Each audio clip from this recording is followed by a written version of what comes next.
अस्सलाम वालेकुम। आज की वीडियो में हम फतेह मक्का के बारे में जानेंगे।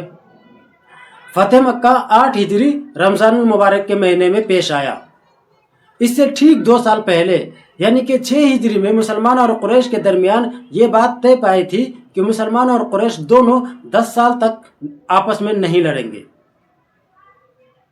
और अरब के जो भी कबाइल मुसलमान और कुरैश में से जिसे चाहे अपना हलीफ बना सकता है। हम दोनों अपने अपने हलीफ के साथ अमन के साथ रहेंगे और किसी के हलीफ पर हमला नहीं करेंगे। इसके बाद अरब के 2 कबीलों ने, एक कबीले का नाम बनु बकर और दूसरे कबीले का नाम बनु खुज़ा, इन दोनों ने, बनु बकर ने कुरैश को अपना हलीफ बनाया जबकि बनु खुज़ा ने मुसलमान को अपना हलीफ बनाया। अब आइए हलीफ बनाने का क्या मतलब है इसको समझ लेते हैं। जैसा कि बनु खुज़ा ने मुसलमान को अपना हलीफ बनाया, तो अगर कोई कबीला बनु खुज़ा पर हमला करता है तो मुसलमान उनकी हिफाजत करेगा और उनकी दिफा में हमला आवर कबीले से मुसलमान लड़ेगा भी। इसे कहते हैं हलीफ बनाना।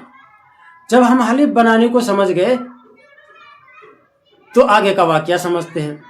जब कबीला बनु बकर ने कुरैश को अपना हलीफ बनाया और कबीला बनु खुज़ा ने मुसलमान को हलीफ बनाया, इसके बाद कबीला बनु बकर जो कुरैश का हलीफ था उसने कबीला बनु खुज़ा यानी जो मुसलमान का हलीफ था उस पर रात के अंधेरे में हमला करके 50 लोगों को कत्ल कर दिया। और इस हमले में कुरैश ने कबीला बनु बकर की 2 तरह से मदद की। पहला जंगी हथियार देकर और दूसरा कुरैशी आदमी देकर। यही वो गलती थी जहां फतेह मक्के की बुनियाद पड़ी। आइए इसको तफसील से समझते हैं। जब कबीला बनु बकर ने कबीला बनु खुज़ा पर हमला करके उनके 50 लोगों को कत्ल कर दिया, तो कबीला बनु खुज़ा का सरदार अमर बिन सालिम खुज़ाई ये मक्का से मदीना रसूलुल्लाह सल्लल्लाहु अलैहि वसल्लम के पास चलकर पहुंचते हैं और रसूलुल्लाह सल्लल्लाहु अलैहि वसल्लम से सारा वाकया बयान कर देते हैं कि अल्लाह के रसूल, उन लोगों ने रात के अंधेरे में हम पर हमला करके हमारे 50 लोगों को कत्ल कर दिया है, लिहाजा आप हमारी मदद फरमाएं। चूँकि कबीला बनु खुज़ा ये रसूलुल्लाह के हलीफ थे, फौरन रसूलुल्लाह सल्लल्लाहु अलैहि वसल्लम ने कह दिया कि तुम्हारी हर तरह से मदद की जाएगी। उधर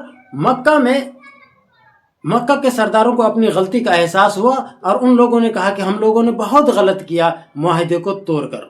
लिहाजा वो लोग अबू सुफियान बिन हर्ब को रसूलुल्लाह सल्लल्लाहु अलैहि वसल्लम की खिदमत में भेजते हैं, ये कहकर कि रसूलुल्लाह सल्लल्लाहु अलैहि वसल्लम से बात कर कर मुआहिदे को दोबारा बहाल करा लो।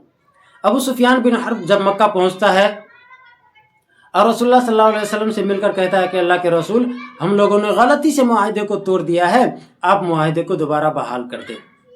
तो रसूलुल्लाह सल्लल्लाहु अलैहि वसल्लम मुआहिदे को बहाल करने से साफ इनकार कर देते हैं। उसके बाद अबू सुफियान बिन हर्ब मक्का वापस आता है और लोगों से कहता है कि रसूलुल्लाह सल्लल्लाहु अलैहि वसल्लम ने मुआहिदे को दोबारा बहाल करने से साफ इनकार कर दिया है। तो मक्का के सरदार डरने लगते हैं, घबराने लगते हैं, क्योंकि उनको ये बात पता थी कि रसूलुल्लाह सल्लल्लाहु अलैहि वसल्लम अपने वादे और जुबान के बहुत पक्के हैं। उसके बाद रसूलुल्लाह सल्लल्लाहु अलैहि वसल्लम 10,000 का लश्कर तैयार करते हैं और मक्का की तरफ रवाना होते हैं कबीला बनु बकर को सजा देने के लिए और मक्का को फतह करने के लिए।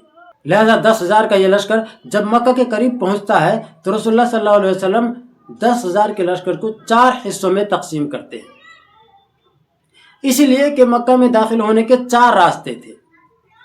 एक हिस्से का अमीर रसूलुल्लाह सल्लल्लाहु अलैहि वसल्लम हजरत साद बिन उबादा को बनाते हैं, दूसरे हिस्से का अमीर रसूलुल्लाह सल्लल्लाहु अलैहि वसल्लम खालिद बिन वलीद को बनाते हैं और तीसरे हिस्से का अमीर रसूलुल्लाह सल्लल्लाहु अलैहि वसल्लम जुबैर बिन अवाम को बनाते हैं और एक हिस्सा, फौज का एक हिस्सा खुद अपने पास रखते हैं। और इस तरह मक्का के चारों रास्ते से रसूलुल्लाह सल्लल्लाहु अलैहि वसल्लम मक्का में दाखिल हो रहे होते हैं ताकि कोई मक्का से भागना भी चाहे तो भाग न सके।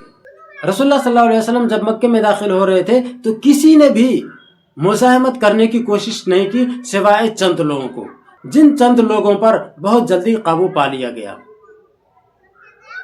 जब रसूलुल्लाह सल्लल्लाहु अलैहि वसल्लम मक्के में दाखिल हो रहे थे तो रसूलुल्लाह सल्लल्लाहु अलैहि वसल्लम के अंदर जरा भी तकब्बुर या गुरूर का शायबा तक नहीं था। रसूलुल्लाह सल्लल्लाहु अलैहि वसल्लम की गर्दन आजिज़ी और इनकिसारी की वजह से इतनी झुकी हुई थी कि दाढ़ी मुबारक ऊंट के कजावे से लग रही थी। रसूलुल्लाह सल्लल्लाहु अलैहि वसल्लम मक्के में दाखिल होते ही ऐलान फरमा दिया کہ آج بدلہ لینے کا دن نہیں ہے، آج انتقام کا دن نہیں ہے، بلکہ آج اللہ کی رحمت کا دن ہے، معافی کا دن ہے اور درگزر کا دن ہے۔ اس کے بعد رسول اللہ صلی اللہ علیہ وسلم نے فرمایا جو شخص خانہ کعبہ میں داخل ہو جائے اسے امان ہے، جو شخص اپنے گھر کا دروازہ بند کر لے اسے بھی امان ہے، جو شخص ابو سفیان بن حرب کے گھر میں داخل ہو جائے اسے بھی امان ہے۔ حالانکہ یہی وہ مکہ والے تھے جنہوں نے مسلمانوں کو برسوں ستایا تھا، گھر بار چھوڑنے پر مجبور کیا تھا، اور یوں فاتح مکہ نے یہ ثابت کیا کہ اصل فتح دشمن کو زیر کرنے میں نہیں ہے، بلکہ دشمن کو معاف کر کے اس کے دل کو جیت لینے میں ہے۔ مزید اسلامی تاریخ سے واقفیت کے لیے ہمارے چینل اعلی عرب اردو کو لائک، شیئر اور سبسکرائب ضرور کریں۔ فی امان اللہ۔